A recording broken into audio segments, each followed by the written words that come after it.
और आज भी हम सबके जीवन में श्री राम की वैसी ही आवश्यकता है, जनक नंदनी सीता की आवश्यकता है जितनी त्रेता युग में थी। इसलिए गोस्वामी जी ने मानस में जिन प्रसंगों का बड़े विस्तार से वर्णन किया है, उन प्रसंगों में विवाह का भी एक प्रसंग है। और उस विवाह प्रसंग को उन्होंने एक तो उसकी जो विशेषता, भव्यता, उत्साह, उस सब का वर्णन तो उन्होंने किया ही, पर साथ साथ उन्होंने विवाह के संपन्न होने के बाद चारों भाइयों का जिन 4 राजपुत्रियों से विवाह संपन्न हुआ, उस दृश्य को उन्होंने अनेक दृष्टियों से प्रस्तुत किया। और उसमें 2 दृष्टि मुख्य है। एक तो महाराज जनक की दृष्टि और दूसरी महाराज श्री दशरथ की दृष्टि। ये केवल 2 व्यक्तियों की ही दृष्टि नहीं है। आप में से जो पहले दिन से ही आते रहे होंगे, उसमें यह संकेत सूत्र दिया गया था कि महाराज श्री दशरथ और महाराज जनक, इन दोनों के व्यक्तित्व में भिन्नता। महाराज दशरथ धर्मपरायण हैं, भक्त हैं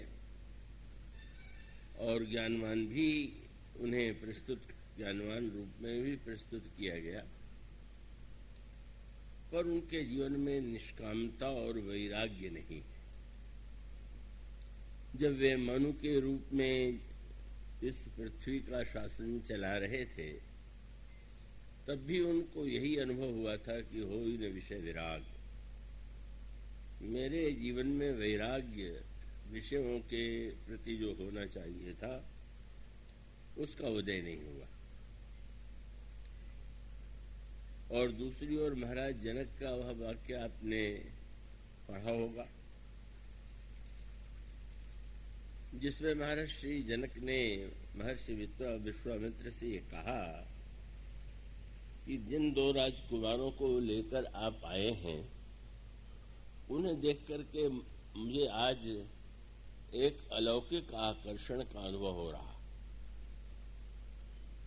कोई भी कह सकता था कि सौंदर्य को देख करके आकर्षण होना तो स्वाभाविक है, और यदि आप इन दोनों राजकुमारों की सुंदरता देखकर सम्मोहित हो गए तो इसमें कोई आश्चर्य की बात तो नहीं। और उन्होंने कहा कि नहीं, मेरे लिए ये बात आश्चर्यजनक है। क्यों? आपने सुना होगा, पढ़ा होगा,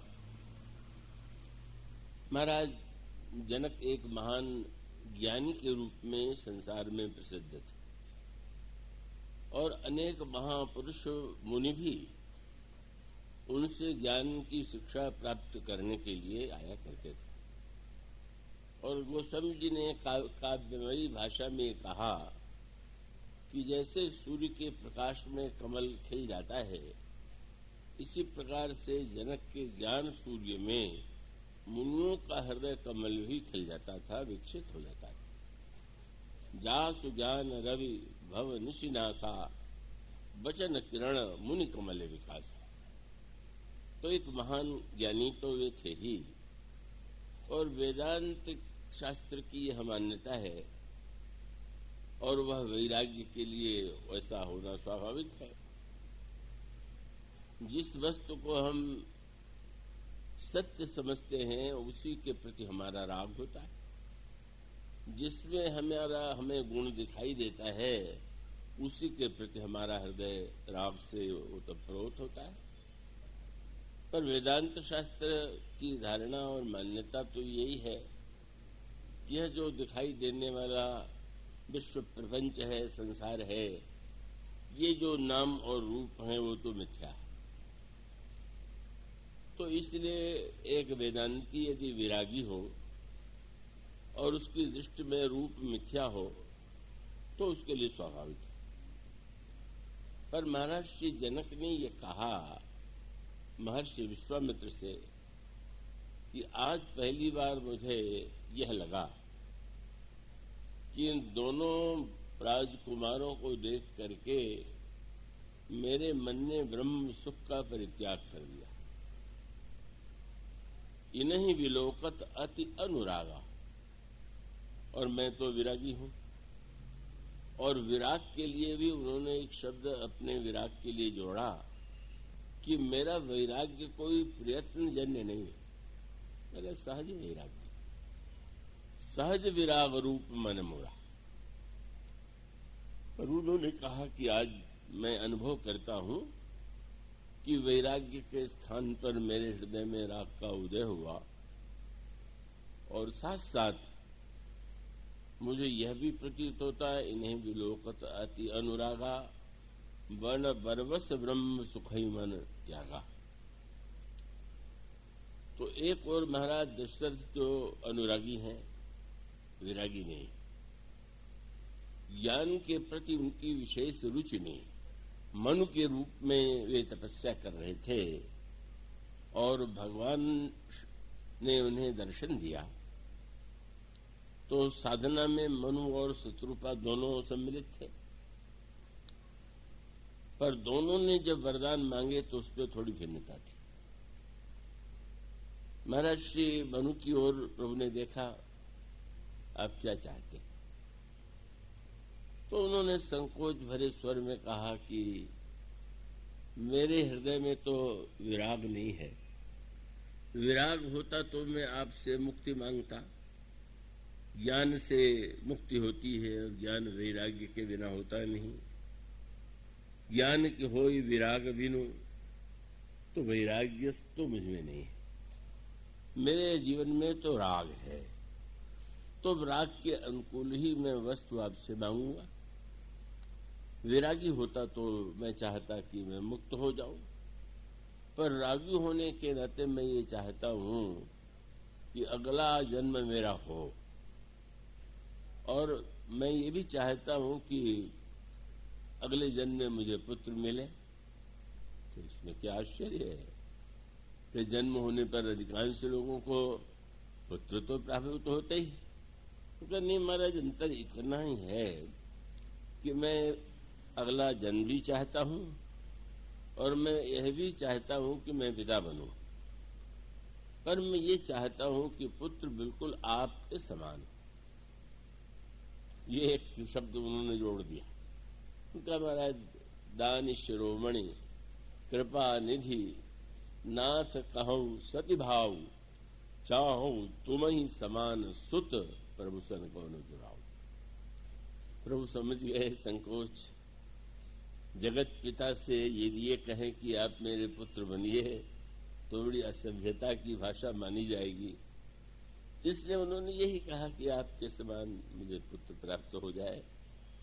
तो प्रभु ने मुस्कुरा करके यही कहा कि आपने तो एक बड़ा कठिन कार्य दे दिया। आपने ये कह दिया कि मेरे समान पुत्र हो, तो इसका अर्थ है कि पहले मैं खोजता फिरूं कि मेरे समान दूसरा कौन। वेद मंत्रों में कहा गया न तस्य प्रतिमा अस्ति, उस ईश्वर की तुलना में कोई अन्य है ही नहीं। तो प्रभु ने कहा कि इसका एक ही उपाय है कि आप चाहते हैं मेरे समान पुत्र, तो आप उस शरीर से खोजो कहाँ जाई, नृपतौ तनय हो बहमाई, हमसे हम तुम्हारे पुत्र बनेंगे। मनु जी प्रसन्न हुए। फिर प्रभु ने महारानी शत्रुपा की ओर देखा, तो रुचि में भिन्नता होती है। पति पत्नी में परस्पर प्रेम हो तो इसका अर्थ नहीं कि उनकी रुचि में भिन्नता न हो। तो प्रभु ने ये कहा कि आप कृपा करके बताइए कि आपकी क्या रुचि। देव मांग बर जो रुचि तोरे, इन्होंने अपनी ये भावना प्रकट की, आपकी जो रुचि हो आप बतावें।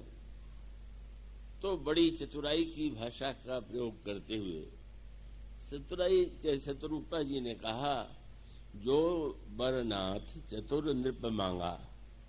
हमारे पतिदेव तो बड़े ही चतुर हैं, तो मैं इतना ही कहूंगी कि सोई कृपाल वही अति प्रिय लागा। वो वरदान मुझे बहुत अच्छा लगा। प्रभु मुस्कुराए। इसका अर्थ ये हुआ कि हाँ, इसका अर्थ है कि वो अच्छा लगा, वो तो ठीक ही है, पर क्या कुछ और आप पाना चाहती हैं? तो उन्होंने कहा कि अब आप यदि प्रसन्न हैं तो मैं चाहती हूँ कि मुझे 6 अन्य भावनाओं की उपलब्धि हो। और वे 6 कौन सी हैं? जे तब नाथ भगत निज अहि, जो सुख पावहि, जो गति लहहि, सोई सुख, सोई गति, सोई भगति, सोई निज चरण स्नेह, सोई विवेक, सोई रहनि प्रभु, हमहि कृपा कर देव। उन्होंने कहा कि जो भक्तों को गति प्राप्त होती है, सुख प्राप्त होता है, जो भक्ति प्राप्त होती है, और साथ साथ उनमें जो विवेक होता है, उनकी भक्तों की जो रहनी है, आप मुझे प्रदान करें कि मेरे जीवन में ये 6 वस्तुएं भी हों। तो उसमें एक शब्द विशेष सांकेतिक था, और वह शब्द था विवेक। विवेक का सांकेतिक तात्पर्य था कि महाराज ने जो वरदान मांगा है मुझे भी प्रिय है, तो आप पुत्र तो बनेंगे ही, और पुत्र बनेंगे तो माँ के रूप में मुझे ही आप वो सौभाग्य देंगे। पर मैं एक बात अवश्य चाहूंगी कि आप पुत्र बने, हमें भक्तों की भावना का आनंद दें, पर विवेक अवश्य दीजिए। क्या तात्पर्य था कि पुत्र बनने के बाद कहीं ऐसा न हो जाए कि मैं ये भूल जाऊं कि आप साक्षात ईश्वर हैं। आपका ज्ञान मुझे बना रहे कि आप भले ही पुत्र के रूप में जन्म ले चुके हैं, पर आप तो ईश्वर हैं। अब यहाँ पर जो दोनों में विचारों में अंतर है, रुचि में, उसका परिचय मिला। जब शत्रुपा जी ये वरदान मांग चुकी तो प्रभु ने महाराज मनु की ओर देखा। इनको तो आप मांगे हुआ वरदान बड़ा प्रिय लगा, अन्य वरदान भी मांगे, तो आप क्या उसमें भी भागीदार बनना चाहेंगे? तो उन्होंने स्पष्ट शब्दों में कहा कि कृपा करके आप पुत्र बनिए, और यह वरदान दीजिए कि आपको हम भगवान कभी न समझे। और ये बड़ा अंतर है। विवेक मनु कहते हैं कि पुत्र बनिए तो जीवन भर में आपको पुत्र के रूप में ही देखता रहूं, और शत्रुपा जी कहती हैं पुत्र तो बनिए पर विवेक तो बना ही रहना चाहिए। प्रभु ने आश्चर्य से देखा, मुझे पुत्र मानोगे, विवेक तो लोग तो तुम्हारी आलोचना करेंगे। तो उन्होंने कहा कि महाराज कोई चिंता नहीं, बस मैं चाहता हूं कि सुत विषयिक तब पद रति हो, मुहि बड़ मूढ़ कहे को हो। विवेक और विवेकी की उपाधि इन्हें मिले महारानी को। मुझे तो कोई महान मूर्ख भले ही कहे, पर मैं आपको पुत्र मानूं, तो मानो रुचि में भिन्नता हो गई। और भगवान ने दोनों की इस भावना को स्वीकार किया। तो महाराज मनु के जीवन में उस समय भी विराग की वृत्ति नहीं है। वरदान भी वे पुत्र के जन्म के रूप में राग मूलक ही मांगते हैं, और उसके बाद भी भगवान से कहते हैं कि आप पुत्र बने तो आपको पुत्र ही मैं समझूं। शत्रुपा जी की धारणा इससे भिन्न है।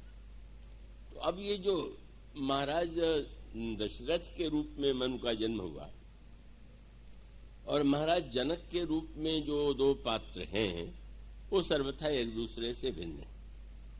एक यदि प्रसिद्ध ज्ञानी है जनक के रूप में, तो दूसरे की ज्ञान में रुचि नहीं। अगर एक विरागी है तो दूसरे के जीवन में वैराग्य नहीं।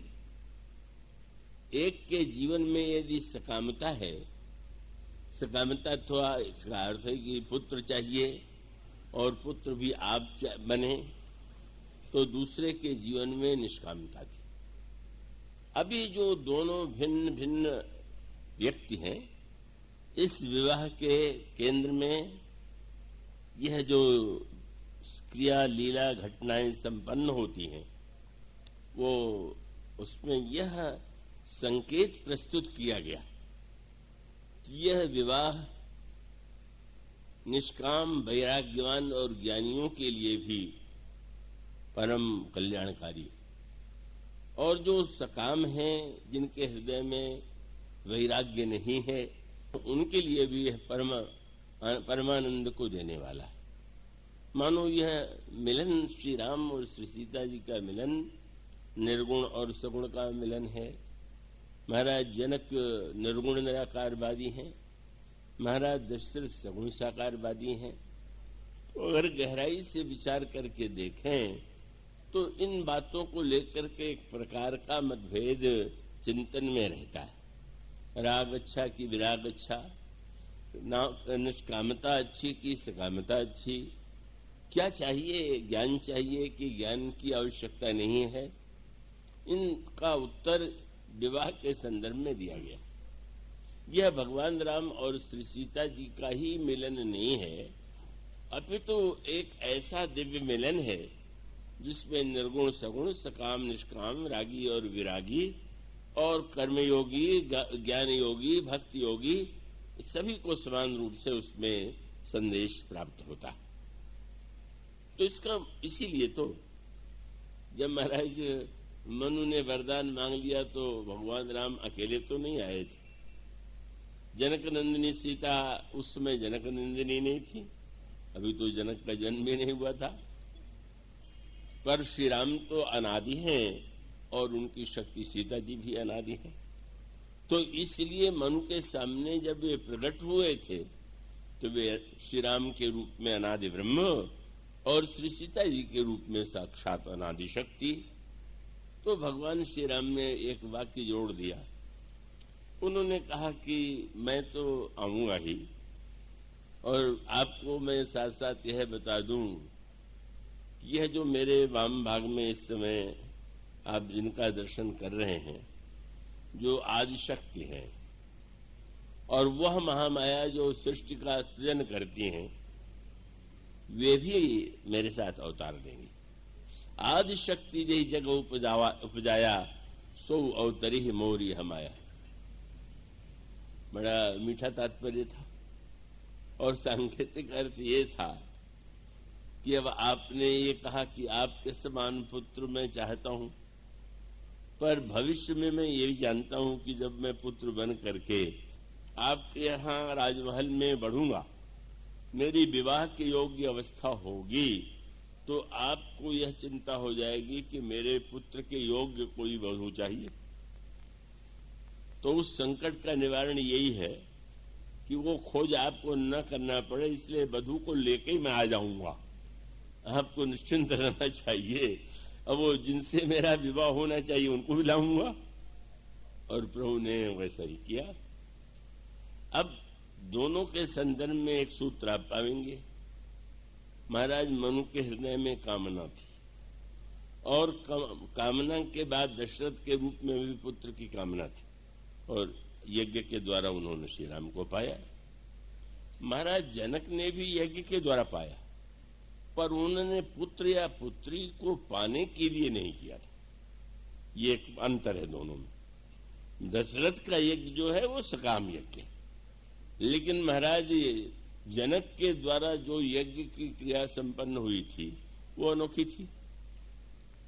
पौराणिक आख्यानों में यह बताया गया कि वर्षा नहीं हो रही थी, अकाल की संभावना थी, तो अकाल का निवारण करने के लिए उस समय की परंपरा के अनुकूल एक विशेष नियम था, और वह नियम था कि राजा सोने का रथ स्वयं एक हलवाहा के रूप में उसको रथ को पृथ्वी पर यदि चलावे तो उसके परिणाम स्वरूप वो मंत्रोच्चारण के बाद वर्षा होगी और अकाल का भय दूर हो जाएगा।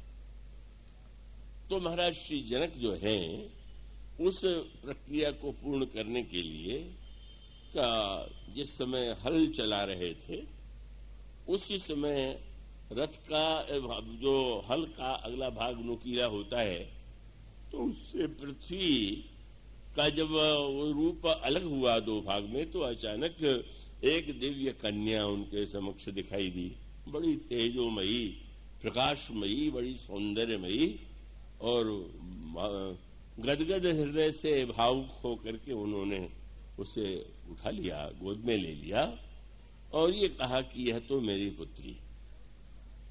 तो इसका अभिप्राय है कि श्री राम को पाने में सकामता है और जनक के पाने में निष्कामता है। अब इसको थोड़ा और गहराई से विचार करके देखें। मुझे अभी तो कोई सोता नहीं दिखाई दे रहा है, पर पहले से सावधान कर दूं। थोड़ी बातें ऐसी होती हैं कि ये हल चलाना बड़े व्यापक अर्थों में। पृथ्वी में हल चलाने का एक तात्पर्य तो ये है कि व्यक्ति जो कर्म कर रहा है वो हल ही तो चला रहा है, और हल चलाने के पीछे उद्देश्य होता है कि हल चलाता है किसान और उसमें बीज डालता है। जिस उस भूमि से जो पाना चाहता है, गेहूं या धान या जो भी अन्न पाना चाहता है डालता है, और वो आगे चल करके अगर वो बीज समय पर जल वर्षा हो, अंकुरित हो, तो वो कई गुना हो करके हल चलाने वाले को मिलता है। तो कर्म करने वाला जो व्यक्ति होता है वह भी कर्म करते हुए कोई कामना लेकर कर्म करता है कि हमें यह पाना है, और उस पाने के लिए प्रयत्न करता है, और अगर विधि पूर्वक वह कर्म संपन्न हो तो उसकी कामना पूर्ण होती है, उसको परिणाम प्राप्त होता है। और जैसे किसान के खेती में अगर कोई कमी है तो नहीं भी होता, तो इसी प्रकार से व्यक्ति पुरुषार्थ करता है और कभी कभी फल भी नहीं मिलता। यहां उसको जरा दूसरे अर्थों में लीजिए और उसको यूं कर रहे हैं कि पृथ्वी में क्या मिलेगा, तो वही जो आप बीज डालेंगे वही तो मिलेगा। पर एक सिद्धांत है, यह पूरा सत्य तो नहीं। बीज आप डालेंगे तो पृथ्वी में आपने जो डाला वो मिलेगा। पाप पुण्य दो बीज हैं, बवय सो लुनय, तो इस तरह से आपने डाला वही मिलेगा, आपने जो कर्म किया उसका परिणाम आपको मिलेगा। लेकिन एक अध्यात्म विज्ञान का दूसरा पक्ष यह है कि हम जो पाना चाहते हैं उसके लिए प्रयत्न करें, कि जिससे हम पाना चाहते हैं उसके पास जो है उसे पाने का प्रयत्न करें। इसका अर्थ क्या हुआ कि आप अन्न डालते हैं तो आपको अन्न मिलता है, पर जब पृथ्वी में भीतर सोना भी मिल जाता है, रत्न भी यहाँ तो आसपास पन्ना ही है, कमानो पृथ्वी में पन्ना निकालने के लिए कोई पन्ना का बीज नहीं डाला जाता, वो तो उसमें है, और व्यक्ति ने गहराई से खोदा और उसको वो पन्ना मिल गया। तो इसका अर्थ ये है कि जो व्यक्ति कामना लेकर के कर्म करता है वो ठीक है। महाराज दशरथ ने ऐसा ही किया, पर महाराज जनक तो निष्काम है, और निष्काम है तो उनके जीवन में हल चलाने की प्रक्रिया है, लेकिन बीज डालने की प्रक्रिया नहीं। इसका अर्थ है कि सहज भाव से जो आदेश महात्माओं ने दिया कि वर्षा और लोक कल्याण के लिए हल चलाना चाहिए, वे चला रहे। तो उस निष्काम भाव का यह परिणाम हुआ कि महाराज मनु को जो तपस्या करनी पड़ी, या जिस तरह से उन्होंने श्री राम को पाया, जनक को ऐसा कुछ प्रयास नहीं करना पड़ा। सहज रूप से ही निष्काम भाव से का उन्हें जो एक दिव्य शक्ति उनके समक्ष आती है, उन्होंने पुत्री के रूप में स्वीकार किया। अब इसको अगर व्यवहारिक अर्थों में भी देखें कि पुत्र और पुत्री ये दोनों भी सकामता और निष्कामता से ही जुड़े हुए। पुत्र की कामना ही अधिकांश व्यक्ति करते हैं, क्योंकि व्यक्ति के जीवन में स्वार्थ होता है। यह मान के चलता है कि पुत्र का जन्म होगा तो अभी मैं जो कुछ कर रहा हूं वृद्ध होने पर वो मेरी सेवा करेगा। तो पुत्र के साथ कामना जुड़ी हुई, पर पुत्री तो निष्कामता का ही प्रतीक है। इसीलिए लोग पुत्री का जन्म नहीं चाहते, क्योंकि लोग स्वार्थ को ही महत्व देते हैं और पुत्र से उसके पाने की संभावना, और पुत्री तो समर्पण की प्रेरणा देती। पुत्री से कुछ पाना नहीं है, अभी तो पुत्री को अर्पित करना है, और पुत्री की प्रसन्नता के लिए ही व्यक्ति जो कुछ करता है वो मानो एक निष्काम भाव से वो जो कन्यादान करता है अथवा जो और कुछ देता है, और वह कन्या से यह आशा नहीं करता है कि कन्या मेरी आवश्यकताओं की पूर्ति करेगी। तो स्वाभाविक रूप से मानो सकाम बने कि निष्काम बने। तो ईश्वर का तात्पर्य था कि मुझे तो दोनों पा सकते हैं। जो सकाम था उसके यहाँ पुत्र बन करके आए, और जो निष्काम था उसके यहाँ पुत्री बन के आ गए। और पुत्री बन करके आने के बाद जनक तो महान निष्कामता की पराकाष्ठा है। कौन को उन्होंने पुत्री के रूप में जो स्वीकार किया वह शरीर के नाते से नहीं। यही ज्ञान की विशेषता है। साधारणतः व्यक्ति मानता है शरीर से जो जन्म जिसका हुआ है वो हमारा नाता असली है, और शरीर से किसी का नाता नहीं है, तो माने हुए नाते को व्यक्ति उतना महत्वपूर्ण नहीं मानता। आप कह देते हाँ मैं इनको पुत्र की तरह मानता हूं, पुत्री की तरह मानता हूं, लेकिन मन में लगता है कि ये असली थोड़ी है। किंतु अब महाराज जनक विदेह हैं, और इसका सबसे बड़ा प्रमाण यही है कि महाराज विदेह जो है सुनैना जी के गर्भ से जन्म नहीं सीता जी का हुआ। महाराज जनक के शरीर से उनका जन्म नहीं हुआ, पर उन्होंने पुत्र के भाव से उन्हें स्वीकार कर लिया। तो मानो इस विवाह प्रसंग को अगर आप विस्तार से उसके सारे पक्षों पर ध्यान दें तो उसका संकेत और संदेश यह है कि आप निष्कामता के द्वारा भी धन्य हो सकते हैं, और उसको और भी एक अर्थ देना चाहें तो उसको दे सकते हैं। पृथ्वी में हल चलाना क्या है? तो पृथ्वी एक ओर तो यह पृथ्वी, और दूसरी पृथ्वी का जो रूप आपको मानस में पढ़ने को मिलता है, ये जो बुद्धि है वही पृथ्वी। सुमति भूमि थल हृदय अगाधु, शंभु प्रसाद सुमति ही होलसी। मानो बुद्धि ही जमीन है, भूमि है, और उस बुद्धि के भूमि में जब आप वो जो हल्का नुकीला भाग है वो मानो जो व्यक्ति सूक्ष्मता से विचार करेगा, चिंतन करेगा, तो उस बुद्धि के अंतराल में ही उसको उस दिव्य शक्ति का, उस दिव्य महामाया का, और जो परम शांति प्रदायिनी है, जो ईश्वर से मिलाने वाली है, उनकी उपलब्धि होगी। तो मानो बुद्धि के अंतराल में छिपी हुई वो है, और परस बुद्धि से आप जो पाना चाहें, बुद्धि के द्वारा आप जो पाना चाहते हो मिल रहा है।